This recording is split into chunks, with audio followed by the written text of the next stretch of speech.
Welcome बच्चों। Mathematics में अगला चैप्टर देखते हैं, that is indefinite integration. Indefinite integration में फर्दर आगे बढ़ने से पहले कुछ एक एलिमेंट्री डेरिवेटिव्स देख लेते हैं, क्योंकि उन एलिमेंट्री डेरिवेटिव्स का यूज कुछ एक एलिमेंट्री इंटीग्रल्स लिखने के लिए किया जा रहा होगा। तो सबसे पहला ऑब्जेक्टिव तो अपना यही है कि कुछ एक एलिमेंट्री डेरिवेटिव्स देख लेते हैं। तो फर्स्ट पॉइंट इसमें आ गया, सम इंपॉर्टेंट डेरिवेटिव्स।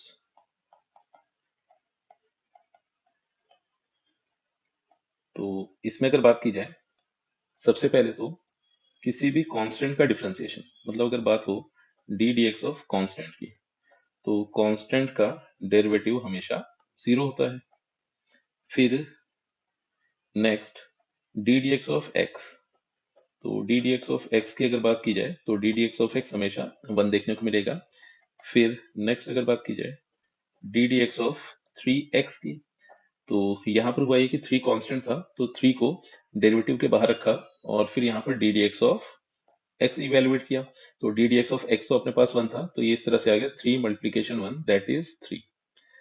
फिर नेक्स्ट अगर इसी में देखें तो D D X of X power N plus one, इसकी अगर बात की जाए तो D D X of X power N plus one, तो यहाँ पे एक्स पावर एन का फॉर्मूला यूज होगा, तो जो भी पावर है सबसे पहले तो वो आगे आ जाएगी और फिर मल्टीप्लीकेशन में एक्स की पावर जो गिवन थी माइनस वन हो जाएगा। तो इसको अगर सिंप्लीफाई किया जाए तो ये अपने पास मिल जाएगा एन प्लस वन और फिर डॉट एक्स की पावर एन। और इसी को थोड़ा सा अगर इम्प्रोवाइज किया जाए तो यहाँ पर D D X of X power N plus one upon N plus one, provided N कभी भी माइनस वन नहीं होगा। तो अब अगर इसका डिफरेंशिएशन किया जाए तो one upon N plus one तो एज अ कॉन्स्टेंट ट्रीट हुआ, तो one upon N plus one को बाहर किया, फिर उसके बाद D D X of X power N plus one, इसको इवेलुएट करते हैं। तो जब इसको सिंप्लीफाई किया जाए तो one upon N plus one तो एज इज आ गया, फिर X power N plus one, इसका अगर डिफरेंशिएशन किया जाए तो एन प्लस वन आगे आया, फिर एक्स की पावर में N plus one minus one मिल जाएगा। तो इसको फर्दर सिंप्लीफाई किया जाए तो ये एन प्लस वन ये एन प्लस वन तो कैंसिल आउट हो गए।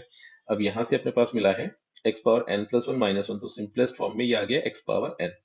तो इसको फिर से समराइज करके लिख लेते हैं, तो D D X of X power N plus one upon N plus one, इसका डेरिवेटिव बन गया है X power N, where N can not be minus one. इसके अदरवाइज एन कैसा भी हो सकता है।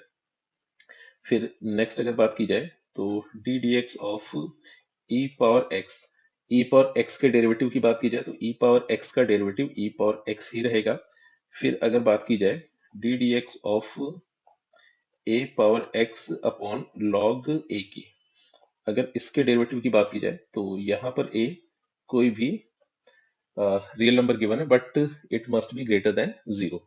तो अब यहाँ पर फिर से वन अपॉन लॉग ऑफ ए, तो ये तो बाहर आ गया क्योंकि एज अ कांस्टेंट ट्रीट हो रहा था। फिर उसके बाद D D X of A power x, इसको अगर सिंप्लीफाई किया जाए तो ये अपने पास आ गया one upon log of A dot A power X का डिफरेंशिएशन होता था A power X dot log of A. अब ये जो log ऑफ a है इस log ऑफ a से कैंसिल हो गया और यहाँ पर अपने को मिल गया a पावर x। तो इसको फिर से समराइज करके अगर लिखा जाए तो ये आ गया अपने पास D D X of a power x divided by log of a, और यहाँ पर जो log ऑफ a गिवन है वो as a natural log treat हो रहा है, तो ये अपने पास मिल गया a पावर x। और यहाँ पर a must be greater than zero and log का बेस यहाँ पर e दिया गया है। फिर next D D X of sine x, तो अगर साइन एक्स के डेरिवेटिव की बात की जाए तो साइन एक्स का डिफरेंशिएशन हो गया है कॉस एक्स। फिर सिमिलरली अगर कॉस एक्स की डिफरेंशिएशन की बात की जाए तो D D X of cos X, तो ये अपने को मिल गया है माइनस का साइन एक्स। फिर next D D X of tan X, तो टेन एक्स का डेरिवेटिव मिल गया है अपने को सेक स्क्वायर एक्स।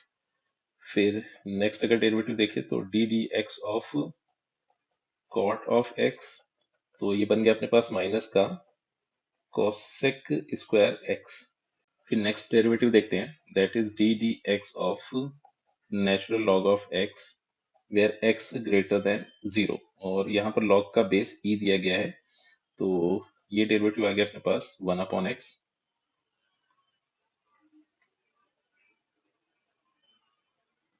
तो फिलहाल ये कुछ एक अपने पास स्टैंडर्ड डेरिवेटिव्स थे जिनका यूज फर्दर कुछ एक एलिमेंट्री इंटीग्रल्स को लिखने में किया जा रहा होगा। तो फिर फर्दर आगे बढ़ते हैं इंडेफिनेट इंटीग्रेशन में, एंड इंडेफिनेट इंटीग्रेशन की बेसिक डेफिनेशन देख लेते हैं कि इंडेफिनेट इंटीग्रेशन को किस तरह से डिफाइन किया जाएगा। तो यहाँ पर हुआ ये कि जो भी इंटीग्रेशन दिया गया है, तो फिलहाल एक काम ये करते हैं कि इंडेफिनेट इंटीग्रेशन, ये जो टर्म अपने पास है इसको सिर्फ और सिर्फ इंटीग्रेशन बोलकर चल रहे हैं, और यहाँ पर इंटीग्रेशन की एलिमेंट्री डेफिनेशन देख लेते हैं। तो ये आ गया अपने पास इंटीग्रेशन, और सबसे पहले तो इसकी डेफिनेशन देख लेते हैं। तो it is nothing but the reverse process of differentiation. तो इंटीग्रेशन की अगर बात की जाए तो इंटीग्रेशन डिफरेंशिएशन का रिवर्स प्रोसेस है। तो it is the reverse process of differentiation, सीएशन। तो ये तो अपने पास होगी इंटीग्रेशन की एक एलिमेंट्री सी डेफिनेशन। तो integration is nothing but the reverse process of differentiation. तो अब रिवर्स प्रोसेस ऑफ डिफरेंशिएशन का सिंपल सा मीनिंग ये हो गया कि डिफरेंशिएशन का जो भी उल्टा होगा वो अल्टीमेटली इंटीग्रेशन कहलाएगा। तो अब इसको फर्दर और अच्छे से समझने के लिए इसको ऐसे देखा कि अगर हम डिफरेंशिएट कर रहे हैं, ठीक है ना, तो इसको ऐसे समझ सकते हैं। इस डेफिनेशन को समझने के लिए कुछ एक एग्जांपल्स उठाते हैं। तो फर्स्ट एग्जांपल तो अपने पास ऐसे आया कि डिफरेंशिएशन ऑफ, ठीक है, differentiation of constant is zero. तो सबसे पहले अभी हम लोगों ने लिखा था कि कांस्टेंट का डिफरेंशिएशन क्या था, जीरो। तो differentiation of constant is zero, तो इसको ऐसे लिखते हैं if differentiation of constant is zero. अब अगर इंटीग्रेशन की डेफिनेशन को अप्लाई कर दिया जाए तो यहां से लिखा जा सकता है integration of then integration of zero will be a constant, will be a constant। तो यहाँ पर हुआ ये कि कांस्टेंट को जब डिफरेंशिएट किया गया तो अपने को जीरो मिला, और इंटीग्रेशन की डेफिनेशन ने ये बताया था कि इंटीग्रेशन डिफरेंशिएशन का ही रिवर्स प्रोसेस है। तो अब अगर कांस्टेंट को डिफरेंशिएट करके जीरो मिल रहा है, तो एट द सेम टाइम अगर हम जीरो को इंटीग्रेट कर दे तो अपने को कांस्टेंट मिल रहा होगा। फिर इसी में सेकंड पॉइंट देखते हैं कि if differentiation of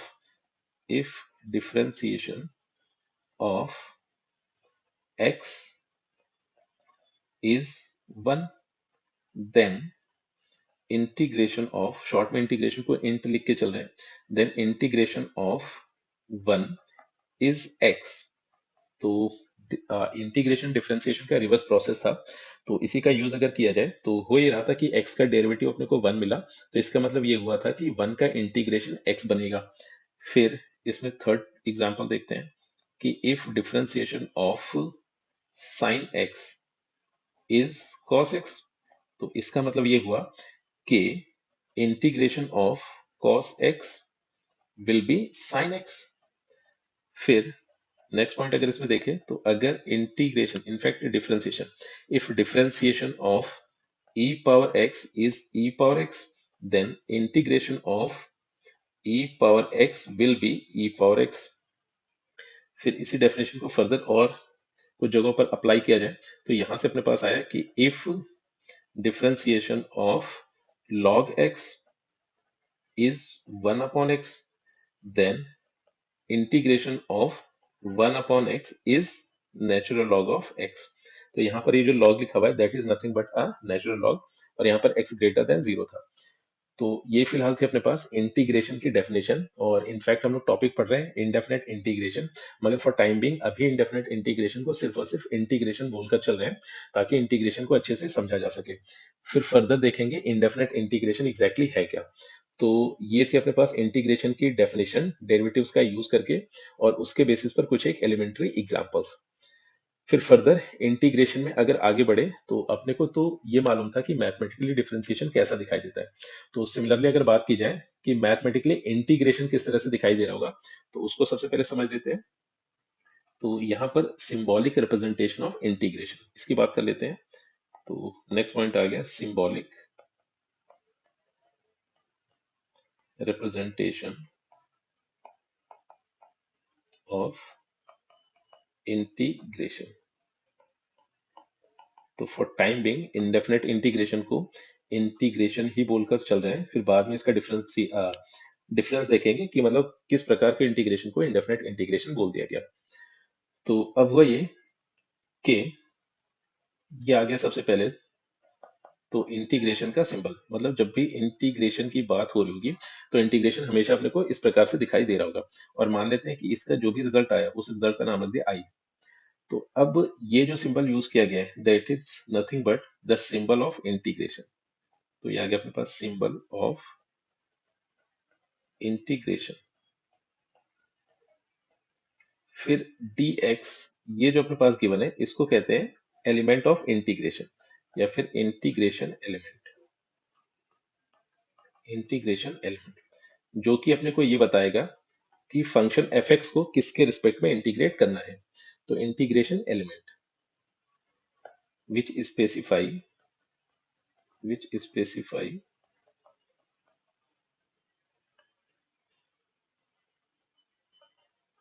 about which function fx to be integrated.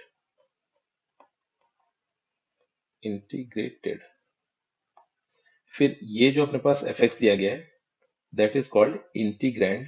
तो fx का एक पर्टिकुलर नाम है, तो ये अपने पास आ गया इंटीग्रैंड,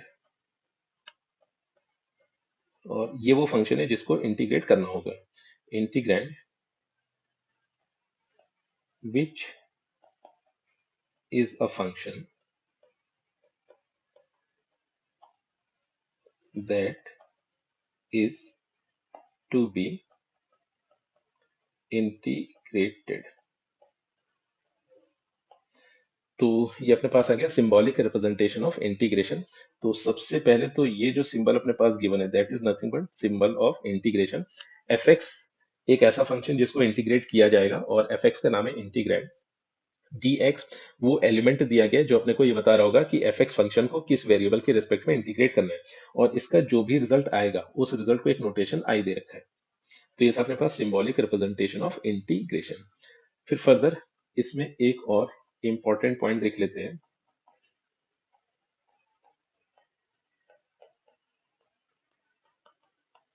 और वो इंपॉर्टेंट पॉइंट कुछ ऐसा है कि अब हो ही रहा था कि अगर x को डिफरेंशिएट किया जा रहा था, ठीक है ना। तो जैसे कुछ एक एग्जांपल्स अपने पास लिखे हुए थे कि x का डिफरेंशिएशन 1 है then integration of 1 is x। तो इसको अगर फिर से यहाँ पर समझा जाए तो हो ही रहा था कि अगर differentiation of x is 1 then integration of is x। और ऐसा इस वजह से हो रहा था क्योंकि जो इंटीग्रेशन था वो डिफरेंशिएशन का ही रिवर्स प्रोसेस था। तो इसका मतलब ये हुआ था कि अगर किसी फंक्शन को मैं डिफरेंशिएट करता हूँ, अगर किसी फंक्शन fx को मैं डिफरेंशिएट करता हूँ और मुझे gx मिलता है, तो इसका मतलब ये हुआ कि अगर मैं gx को इंटीग्रेट करूंगा तो मुझे fx मिलेगा।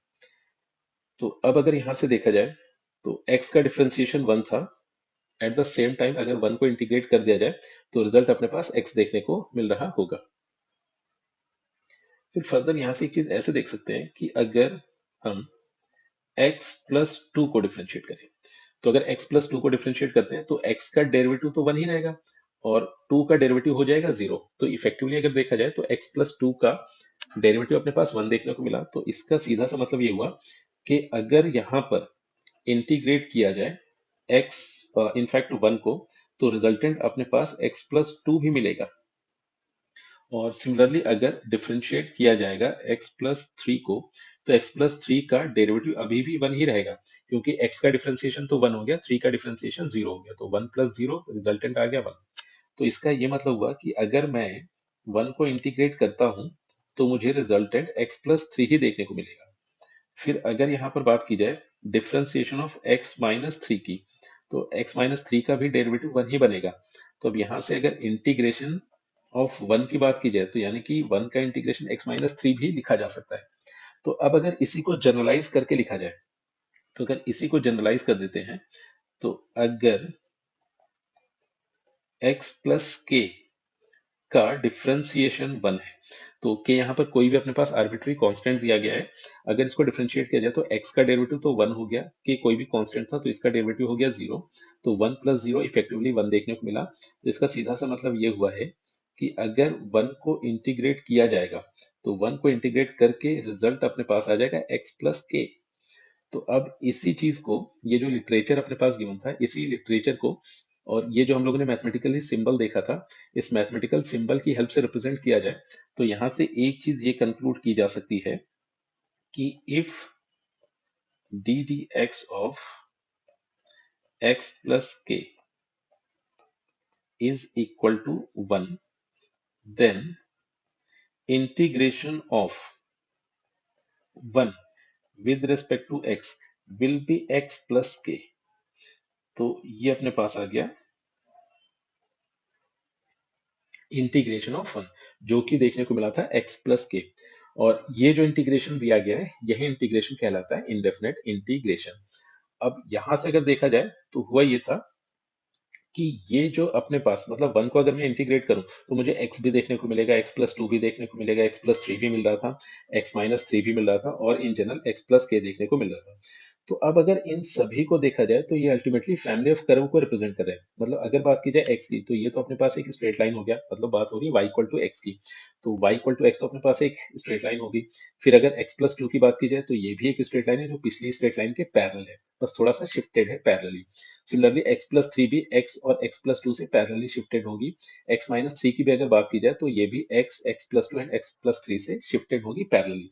तो अब हुआ ये कि इंडेफिनेट इंटीग्रेशन अल्टीमेटली अगर बात की जाए तो इंडेफिनेट इंटीग्रेशन रिप्रेजेंट क्या करता है, किसी भी फंक्शन के अगर इंडेफिनेट इंटीग्रेशन की बात की जाए तो वो अल्टीमेटली रिप्रेजेंट क्या करता है। तो यहां से देखकर ये बता सकते हैं कि अगर मैं थोड़ी देर के लिए इसको फंक्शन की तरह ट्रीट करता हूँ तो ये मेरे पास आ गया है y equal to X plus K. अब अगर y equal to X plus K की बात की जाए तो ये system of straight lines, system of parallel straight lines represent करेगा और इन सभी की स्लोप अपने पास वन दी गई है। अब यहीं पर अगर के प्लेस पर जीरो रखा जाए तो ये मेरे को एक स्ट्रेट लाइन मिली y equal to X type. फिर अगर यहाँ पर के प्लेस पर वन रख दिया जाए तो y equal to X plus one मिल गया मुझे। और इसको अगर प्लॉट किया जाए तो ये स्ट्रेट लाइन कुछ कुछ ऐसे दिखाई दे रही होगी। तो ये आ गया अपने पास y equal to X plus one, और यहीं पर अगर के प्लेस पर माइनस वन लिख दिया जाए तो यहाँ से जो लाइन सेगमेंट बनेगा that will be y is equal to X minus one.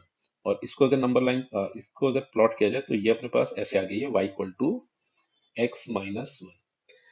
तो अब हुआ ये था कि y equal to X, Y equal to X plus one and y equal to X minus one का जनरलाइजेशन है अपने पास y equal to X plus K. तो यहाँ से एक चीज कंक्लूड की जा सकती है कि जो इंडेफिनेट इंटीग्रेशन होता है, तो अब हम लोग प्रॉपर टर्म यूज करेंगे इंडेफिनेट इंटीग्रेशन का, और यहाँ से एक चीज ये कंक्लूड कर ली गई कि जो इंडेफिनेट इंटीग्रेशन होता है वो फैमिली ऑफ कर्व को रिप्रेजेंट करता है और ये family of curve parallelly shifted होते हैं अपवर्ड या फिर डाउनवर्ड। तो अगर एक सिंपल सा क्वेश्चन किया जाए कि इंडेफिनेट इंटीग्रेशन रिप्रेजेंट क्या करता है, तो उसका जवाब अपने पास कुछ ऐसे मिला, और इसको एज अ पॉइंट लिख लेते हैं। तो indefinite